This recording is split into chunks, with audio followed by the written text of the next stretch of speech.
ಅನಂತವಾಗಿರುವ ಶಿವನ ಶಕ್ತಿಯನ್ನು ನೋಡಿದ ವಿಷ್ಣು ಹಾಗೂ ಬ್ರಹ್ಮರಿಗೆ ಸತ್ಯದ ಅರಿವಾಗುತ್ತದೆ. ಆದರೆ ಶಿವನ ಜಡೆಯಿಂದ ಕೆಳಗೆ ಬೀಳುತ್ತಿದ್ದ ಕೇತಕಿ ಪುಷ್ಪದ ಬಳಿ ಬ್ರಹ್ಮ ನೀನು ಎಲ್ಲಿಂದ ಬೀಳುತ್ತಿದ್ದೀಯಾ ಎಂದು ಪ್ರಶ್ನಿಸುತ್ತಾನೆ.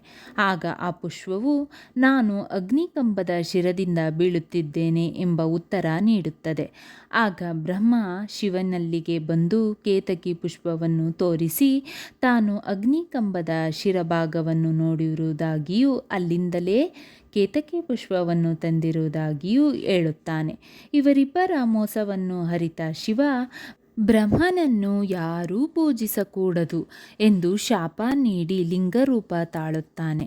ಅಂದು ಮಾಘಮಾಸದ ಬಹುಳ ಚತುರ್ದಶಿಯಾಗಿರುತ್ತದೆ. ಹೀಗಾಗಿ ಶಿವ ಲಿಂಗರೂಪ ತಾಳಿದ ಪೂರ್ತಿ ವಿಡಿಯೋಗಾಗಿ ಕೆಳಗಡೆ ಇರುವ ಲಿಂಕನ್ನು ಕ್ಲಿಕ್ ಮಾಡಿ ವೀಕ್ಷಿಸಿ.